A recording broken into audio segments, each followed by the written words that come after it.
तो मैंने हाल ही में एक गेम खेलना शुरू किया, अमंग अस।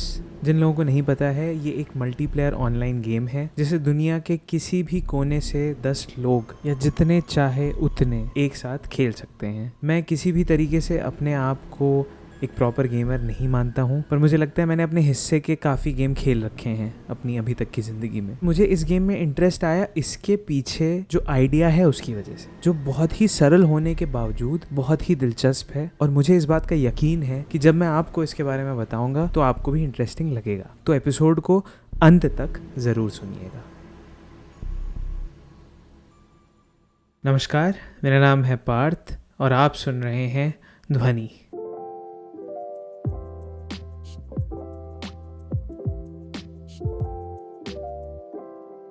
जब से मैंने होश संभाले हैं तब से मैं अपने आसपास कंप्यूटर देखते हुए आ रहा हूँ, जिसकी वजह है मेरे डैड का काम। वो शुरुआती दिनों से इस इंडस्ट्री से जुड़े हुए हैं और क्योंकि कंप्यूटर था तो उसमें गेम्स भी थे। तब से जब मॉनिटर मोनोक्रोम यानी ब्लैक एंड व्हाइट था, माउस में बॉल हुआ करती थी और सीपीयू में फ्लॉपी डिस्क, तो मैं उस पीढ़ी का हूँ बेसिकली जिसने बाकी सारे टेक्नोलॉजिकल एडवांसमेंट्स के साथ गेमिंग का भी इवोल्यूशन होते हुए देखा है। उस बीते हुए ज़माने के कुछ गेम्स याद हैं मुझे, जैसे ब्रिक्स, टैंक्स, टेट्रिस, और फिर जब रंगीन मॉनिटर्स आना शुरू हो गए थे तो डेव था, प्रिंस ऑफ पर्शिया था और अलादीन जैसे गेम्स बहुत पॉपुलर हुआ करते थे। जाहिर है कि हम आज की इलेक्ट्रॉनिक गेमिंग को बहुत सारी श्रेणियों में बांट सकते हैं, पर आज की बात कुछ बेसिक कैटेगरीज के इर्द गिर्द ही है। और मैं आपको इस बात का विश्वास दिलाने की कोशिश करूंगा कि कैसे इलेक्ट्रॉनिक गेमिंग आज शारीरिक खेल यानी फिजिकल स्पोर्ट्स के बराबर आ चुकी है कई मायनों में। आई नो कि ये बात बहुत विवादास्पद हो सकती है बहुतों के लिए, पर एक बार सुनिए फिर बताइए।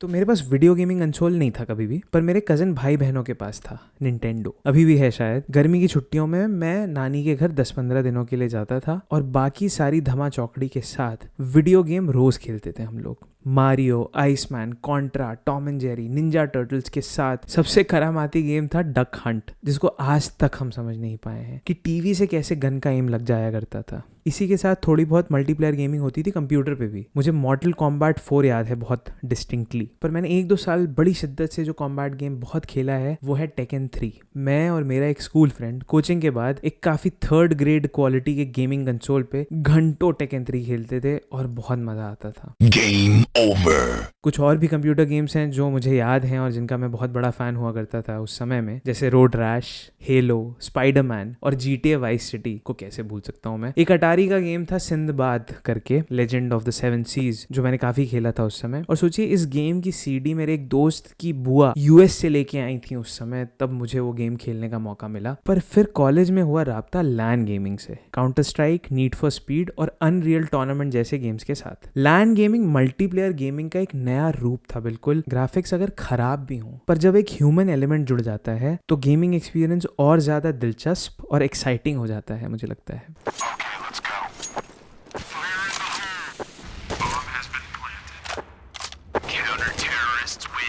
अब ऐसी बात नहीं है कि मैं गेमिंग का बहुत बड़ा सपोर्टर हूँ या मुझे इसके नेगेटिव एस्पेक्ट्स के बारे में नहीं पता है। अपने माँ बाप की जनरेशन की तरह मैं खुद इस बात से काफ़ी कन्विंस्ड था, अभी तक थोड़ा बहुत अभी भी हूँ, कि गेमिंग सिर्फ समय की बर्बादी है, प्रोडक्टिविटी का लॉस है कहीं ना कहीं। पर मैं ये भी एक्नॉलेज करना चाहता हूँ कि पिछले 1-2 साल के एक्सपीरियंसेस ने मेरा नज़रिया और माइंडसेट थोड़ा बहुत बदला है इस सोच को लेकर।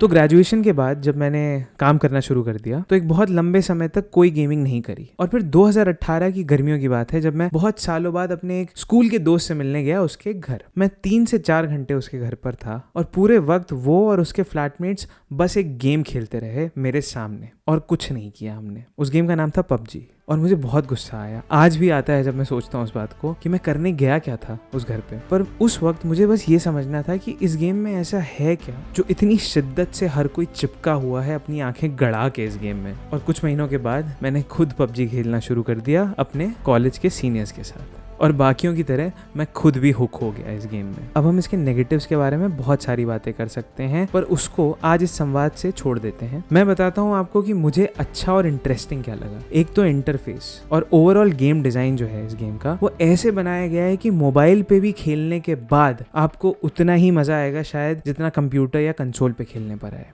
और सबसे ज़रूरी बात यह है कि आप 100 असली इंसानों के साथ खेल सकते हैं, जो कि आज की इंटरनेट और गेमिंग टेक्नोलॉजी की वजह से मुमकिन है। और यही मुझे लगता है कि फिजिकल स्पोर्ट्स और ऑनलाइन गेमिंग के बीच जो फासला था वो दिन पर दिन कम होता जा रहा है। गेमिंग एक्सपीरियंस और रियलिस्टिक होता जा रहा है, ग्राफिक और बेहतर हो रहे हैं और इंटरनेट की स्पीड तो बढ़ती ही रहती है साल दर साल। और जैसे जैसे आप ज़्यादा खेलते हैं वैसे आपकी स्किल्स, लोगों से बॉन्डिंग, उन पर भरोसा, टीम वर्क जैसी क्वालिटीज़ भी डेवलप होती रहती हैं, जैसे किसी भी फिजिकल स्पोर्ट्स में होंगी, जैसे कि फुटबॉल या क्रिकेट में। आज की तारीख में फुल टाइम गेमिंग एक लेजिटिमेट करियर ऑप्शन है। वर्ल्ड टूर्नामेंट्स होते हैं और उनके लाखों करोड़ों दर्शक होते हैं। ट्विच जैसी सर्विसेज की पॉपुलैरिटी के पीछे यही वजह है। बहुत पैसा है आज की तारीख में इस इंडस्ट्री में। और इन सब के साथ ऑनलाइन गेमिंग फिजिकल स्पोर्ट्स से काफ़ी ज़्यादा डेमोक्रेटिक भी है। जिनके पास स्पोर्ट्स का एक्सेस भले ही ना हो, उनके पास एक मोबाइल फ़ोन ज़रूर होता है और वो ऑनलाइन गेमिंग कर सकते हैं।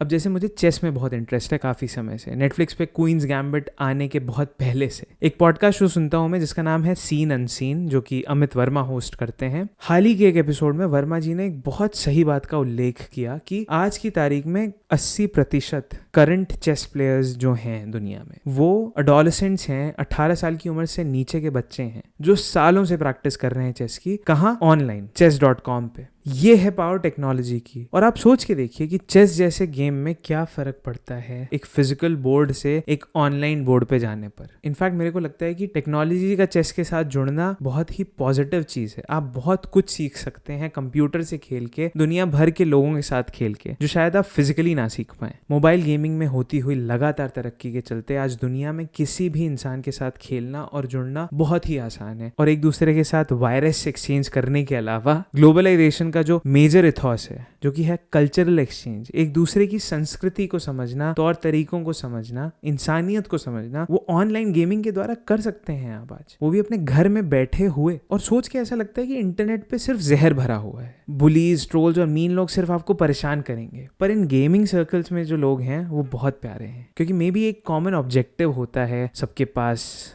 गेम खेलते वक्त। और या तो नेचुरली, इनेटली हम इंसान ऐसे ही अच्छे होते हैं, वजह कुछ भी हो सकती है। और मैं ये भी समझता हूँ कि ये बहुत ही ट्रिकी बात है, बहुत ही स्लिपरी स्लोप है, क्योंकि वर्चुअल इंडल्जेंस के चलते डिसइल्यूजनमेंट हो जाता है अक्सर। जितना ज़्यादा समय आप वर्चुअल दुनिया में बिताते हैं उतना ज़्यादा आपका नाता असल दुनिया से टूटने लगता है ना। पर आज सिचुएशन शायद थोड़ी अलग है इस पैंडेमिक के चलते, इस वायरस के चलते, और टेक्नोलॉजी भी कुछ अलग ढंग से इवॉल्व हो रही है शायद। और मुद्दे की बात यह है कि एंड में आप चूज करते हैं कि टेक्नोलॉजी आपके काम कैसे आती है। टेक्नोलॉजी को आप कंट्रोल करते हैं, टेक्नोलॉजी आपको नहीं। मुश्किल है थोड़ा आज के टाइम में, पर अगर हम इस छोटी सी बात को अपने आप को याद दिलाते रहें रोज, तो शायद बहुत कुछ प्रोडक्टिव अचीव कर सकते हैं, हम बहुत कुछ सीख सकते हैं ऑनलाइन गेमिंग करके भी। और अब मैं आपको अमंग अस के बारे में विस्तार में बताता हूँ। जैसा कि मैंने आपको पहले बताया कि अमंग अस एक ऑनलाइन मल्टीप्लेयर गेम है जिसमें 10 लोग एक सर्वर पे ज्वाइन कर सकते हैं। और लोगों से मेरा मतलब है असली इंसान। आप अपने दोस्तों के साथ खेल सकते हैं अगर आप उनको कन्विंस कर सकें तो, वरना तो आप अनजान लोगों के साथ खेल सकते हैं, उसमें भी बहुत मजा आता है। तो गेम में होता यह है कि 1 से 2 इम्पोस्टर्स होते हैं जिनको बाकी क्रू मेंबर्स को मारना होता है और मैप को सैबोटाज करना होता है। बाकी के क्रू मेंबर्स को अपनी टास्क्स करनी होती हैं। अगर क्रू मेंबर्स ने समय रहते हुए कर लिया तो क्रू मेंबर्स जीत जाते हैं, और अगर नहीं कर पाए तो इम्पोस्टर्स जीत जाते हैं। अब इंटरेस्टिंग बात यह है कि जैसे जैसे क्रू मेंबर्स, जिनको इम्पोस्टर्स बहुत ही शातिर ढंग से मारते हैं, उनकी बॉडीज जब रिपोर्ट होती हैं तो मीटिंग बुलाई जाती है डिस्कस करने के लिए कि कौन इम्पोस्टर है, क्योंकि उसको वोट आउट करना पड़ता है। और यही सबसे इंटरेस्टिंग पार्ट है पूरे गेम का। अगर आप इम्पोस्टर हैं तो आपको मैनिपुलेट करना पड़ता है लोगों को, और अगर आप नहीं हैं तो कन्विंस करना पड़ता है। मजे के साथ साथ आप बहुत कुछ सीख सकते हैं इस गेम में, इस बात की मैं आपको गारंटी देता हूँ। गेम में सिर्फ टेक्स्ट चैट है, तो वॉइस चैट करने के लिए पैरेलली डिस्कॉर्ड यूज करना पड़ता है। काफी सारे सर्वर्स हैं इंक्लूडिंग इंडियन सर्वर्स, जिन पे जाके आप गेम्स ज्वाइन कर सकते हैं। शो डिस्क्रिप्शन पे मैंने लिंक्स डाल दिए हैं।